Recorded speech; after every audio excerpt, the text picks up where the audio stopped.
Hello everyone, welcome back to my YouTube channel. आज है 30 जून 2023। चलिए तो हम आज की महत्वपूर्ण सुर्खियों की चर्चा करते हैं। आज की महत्वपूर्ण सुर्खियाँ। WEF की ऊर्जा संक्रमण सूचकांक में भारत रहा 67वें स्थान पर। मेटा ने भारतीय स्टार्टअप के लिए मिश्रित रियल्टी फंड MRF किया launch. Ajay Banga Carnegie corporation of New York की वर्ष 2023 महान प्रवासियों की सूची में शामिल है एकमात्र भारतीय। 29 जून को मनाया गया राष्ट्रीय सांख्यिकी दिवस। बच्चों की सुरक्षा के लिए किए गए कार्य के लिए पहली बार भारत को report on children and armed conflict 2023 से रखा गया बाहर। गेल को मिला अधिकृत आर्थिक परिचालक AEOT3 का दर्जा। मंत्रिमंडल ने वैकल्पिक ऊर्जा को बढ़ावा देने हेतु PM परिणाम योजना को दी मंजूरी। भारत के मुख्य न्यायाधीश DY चंद्रचूड़ ने जम्मू कश्मीर और लद्दाख उच्च न्यायालय के नए परिसर की रखी आधारशिला। नई दिल्ली में यूनेस्को की विश्व धरोहर स्थलों की प्रदर्शनी बैंकिंग ऑन वर्ल्ड हेरिटेज का होगा आयोजन। लेखक S हुसैन जैदी की किताब RAW रो हिटमैन हुई लॉन्च। उद्योगों में स्वच्छ प्रौद्योगिकी को बढ़ावा देने के लिए नई दिल्ली में स्थापित किया गया उत्प्रेरक केंद्र। चलिए तो अब हम पहले क्वेश्चन की चर्चा करते हैं विस्तृत व्याख्या के रूप में। ये रहा हमारा फर्स्ट क्वेश्चन। हाल ही में वर्ल्ड इकोनॉमिक फोरम ने किस सूचकांक को लॉन्च किया है? इस सूचकांक के जानने से पहले हम WEF के बारे में जानेंगे। WEF इसकी स्थापना कब हुई? 1971 में। और इसकी बैठक कहाँ पर होती है? दावोस में। और इसका मुख्यालय कहाँ स्थित है? जनेवा स्विट्जरलैंड में। हाल ही में इसके द्वारा global gender gap index report जारी की गई जिसमें भारत की रैंक कितनी है? 127वीं। और इसके द्वारा फोस्टरिंग इफेक्टिव एनर्जी ट्रांजिशन 2023 यानी कि ऊर्जा संक्रमण सूचकांक भी जारी किया गया। और इसमें कुल देश कितने थे? 120। और पहला स्थान किस देश का रहा? स्वीडन का। ऊर्जा संक्रमण सूचकांक 120 में से पहला स्थान स्वीडन का। और भारत 67वें स्थान पर है और पहली बार 87वें स्थान पर था। इससे पहले वर्ष 20 स्थान उछाल के साथ अब की बार 67वें स्थान पर है। इसका आधार क्या है? नवीकरणीय ऊर्जा का यूज़ कौन ज़्यादा कर रहा है और बिजली की सार्वभौमिक पहुंच कहां पर अधिक है? इनके आधार पर ऊर्जा संक्रमण सूचकांक को जारी किया गया है। चलिए अब हम गोली की तरह महत्वपूर्ण सूचकांक को रिवाइज करते हैं। 127वीं रैंक किस में आई? ग्लोबल जेंडर गैप इंडेक्स में।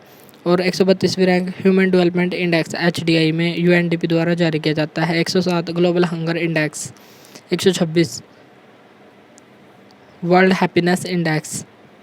161 world press freedom index. QS ranking MIT America की संस्था है जो 12वें वर्ष लगातार फर्स्ट आई।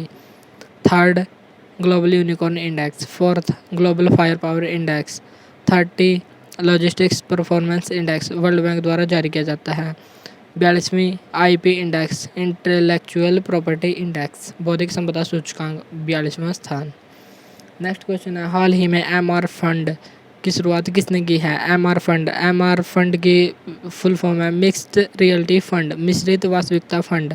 इसकी शुरुआत हाल ही में किसने की है? मेटा ने। मेटा जो फेसबुक इंस्टा आदि कंपनियां हैं उनको मेटा कहा जाता है। फेसबुक का नया नाम मेटा है। इसके द्वारा भारतीय स्टार्टअप के लिए लॉन्च वित्तीय सहायता और विशेषज्ञ मार्गदर्शन देने के लिए मेटा द्वारा MRF फंड की शुरुआत की गई है। इसमें $2.5 लाख पुरस्कार राशि भी दी जाएगी। नेक्स्ट है माइक्रोसॉफ्ट के द्वारा हाल ही में कौन से 2 प्रोजेक्ट चलाए गए? प्रोजेक्ट एलोरा, इसमें स्थानीय भाषा को प्रमोट किया जाएगा। और जुगलबंदी चैटबॉट, यह भी स्थानीय भाषा के लिए ही है। जुगलबंदी चैटबॉट और प्रोजेक्ट एलोरा किसने चलाई? माइक्रोसॉफ्ट ने। हाल ही में गूगल ने किसको लॉन्च किया? बार्ड को। और ChatGPT को किसने लॉन्च किया? OpenAI के द्वारा लॉन्च किया गया। नेक्स्ट क्वेश्चन है कार्नेगी कॉरपोरेशन किस देश का है? न्यूयॉर्क का। और इसने 2023 में महान प्रवासी सूची या ग्रेट इमिग्रेंट सूची जारी की है, जिसमें एक शामिल होने वाले एकमात्र भारतीय कौन बने हैं? अजय बंगा। अजय बंगा कौन है? जो वर्ल्ड बैंक के वर्तमान अध्यक्ष हैं और इनको भारत की तरफ से पद्म श्री अवार्ड भी दिया जा चुका है। तो क्वेश्चन है, महान प्रवासी सूची 2023 कार्नेगी की रिपोर्ट महान प्रवासी सूची, इसमें शामिल होने वाले एकमात्र भारतीय कौन बने हैं? अजय बंगा, वर्ल्ड बैंक के हेड हैं और पद्म श्री भी इनको दिया जा चुका है। तो अब हम महत्वपूर्ण व्यक्तित्व की चर्चा कर लेते हैं। किस देश के कौन कौन से महत्वपूर्ण हैं? जैसे कमला हैरिस अमेरिका की उपराष्ट्रपति हैं। NDB national new development bank, इसके अध्यक्ष कौन है? डिल्मा रोसेफ, जो ब्राज़ील की पूर्व राष्ट्रपति भी रह चुकी हैं। यूएनजीए संयुक्त राष्ट्र महासभा के 78वें सत्र के अध्यक्ष कौन बने हैं? Dennis Francisco. और इस किस देश के राजदूत हैं? त्रिनिदाद और टोबैगो इस देश के राजदूत हैं। नेक्स्ट है G20 के शेरपा किसे बनाया गया है? अमिताभ कांत को। WTO वर्ल्ड ट्रेड ऑर्गेनाइजेशन के वर्तमान महासचिव कौन है? नागोजी ओंकाजा-इवेला, नाइजीरिया की हैं ये और WTO की महासचिव हैं। नेक्स्ट क्वेश्चन है, हाल ही में राष्ट्रीय सांख्यिकी दिवस कब मनाया गया? 29 जून को। और किसके जन्मदिवस पर मनाया जाता है? प्रशांत चंद्र महालनोबिस, PC महालनोबिस, इनका पूरा नाम है प्रशांत चंद्र महालनोबिस। इनके जन्मदिवस पर मनाया जाता है और पहली बार इसकी शुरुआत कब हुई? 2007 में। इसकी थीम क्या है? SDG सस्टेनेबल डेवलपमेंट गोल पर निगरानी करना इसकी मुख्य थीम है। और विश्व सांख्यिकी दिवस प्रत्येक वर्ष कब मनाया जाता है? 20 अक्टूबर को। यह ध्यान रखने योग्य बातें हैं। विश्व सांख्यिकी दिवस 20 अक्टूबर को, लेकिन राष्ट्रीय सांख्यिकी दिवस 29 जून को मनाया जाता है PC महालनोबिस के जन्म दिवस पर। नेक्स्ट है 1931 में कोलकाता में PC महालनोबिस ने किसकी स्थापना की थी? भारतीय सांख्यिकी संस्थान CBDT की स्थापना 1931 में कोलकाता में हुई। और द्वितीय पंचवर्षीय योजना के मॉडल का नाम क्या था? PC Mahalanobis model. और दूसरी पंचवर्षीय योजना का काल था 1956 से 61। इसमें भारी उद्योगों पर बल दिया गया था। और इन्हीं के समय 2 अक्टूबर 1959 को राजस्थान के नागौर में त्रिस्तरीय पंचायती राज व्यवस्था की शुरुआत हुई थी। और इनसे ही संबंधित महालनोबिस दिलीप महालनोबिस, जिनको हाल ही में पद्म विभूषण 2023 दिया गया, और इन्होंने किसका आविष्कार किया था? ORS घोल, ओरल रिहाइड्रेशन सॉल्यूशन, इसका आविष्कार इन्होंने किया था। दिलीप महालनोबिस ORS घोल से संबंधित है, जबकि PC महालनोबिस द्वितीय पंचवर्षीय योजना के मॉडल से संबंधित है। और इनके बर्थडे पर राष्ट्रीय सांख्यिकी दिवस 29 जून को प्रत्येक वर्ष मनाया जाता है। नेक्स्ट क्वेश्चन है, हाल ही में UNO के महासचिव कौन है? Antonio Guterres. और इन्होंने कौन सी रिपोर्ट जारी की है? Report on children and armed conflict. पहली बार इस रिपोर्ट से भारत को बाहर किया गया है, क्योंकि भारत सरकार द्वारा बच्चों की सुरक्षा के लिए जो कदम उठाए गए उसको ध्यान रखते हुए भारत बाहर हो गया। पोस्को एक्ट कब आया था? 2012 में। और सर्वाधिक प्रभावित कौन सा देश है इसमें? Democratic Republic of Congo. तो महत्वपूर्ण सूचना कौन सी है? Report on children and armed conflict. इस रिपोर्ट से भारत बाहर हो गया है, क्योंकि भारत ने जो सुरक्षा के कदम उठाए गए थे वो इतने कारगर नहीं थे, इसलिए भारत इससे बाहर हो गया। पोस्को एक्ट 2012 से संबंधित है। नेक्स्ट क्वेश्चन है, AEOT3 यह क्या है? अधिकृत आर्थिक ऑपरेटर, अथॉरिटी इकोनॉमिक ऑपरेटर इसको जारी कौन करता है? अप्रत्यक्ष कर बोर्ड, जो वित्त मंत्रालय का है, इसको जारी करता है। आयातक व निर्यातक को प्रदान करता है। और इसकी सुविधा के 3 लेवल हैं, T1, T2 और T3। और उच्चतम सेवा किसमें दी जाती है? T3 में। और हाल ही में AEOT3 gas authority of India limited बनी है, जो उच्चतम सेवा देती है। तो लल्लन टॉप क्वेश्चन है, भारत की वर्तमान महारत्न कंपनी कितनी है? 12। और 12वीं महारत्न कंपनी का नाम क्या है? REC, rural electrification corporation. तो हमारा क्वेश्चन है, AEOT3 वाली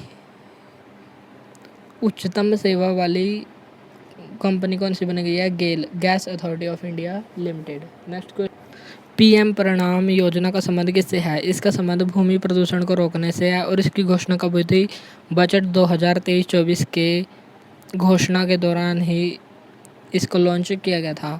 इसमें रासायनिक उर्वरकों के यूज़ को कम करना और वैकल्पिक उर्वरकों के प्रयोग को बढ़ावा देना, कार्बनिक खाद का उपयोग बढ़ाना आदि इसके आधार हैं और भूमि प्रदूषण को कम करना इसका मुख्य उद्देश्य है।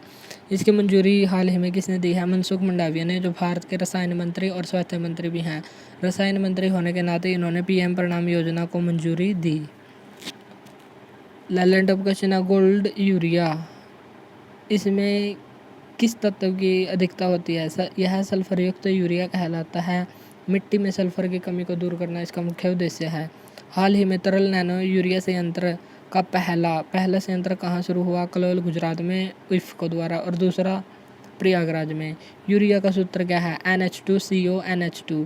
यह लैब में बनाने वाला प्रथम ऑर्गेनिक कंपाउंड था जिसमें कार्बन, हाइड्रोजन, ऑक्सीजन और नाइट्रोजन शामिल थे और लैब में बनाने वाला पहला ऑर्गेनिक कंपाउंड था। और इसको बनाया किसने था? वोहल्लर ने। वोहल्लर द्वारा इसको बनाया गया था।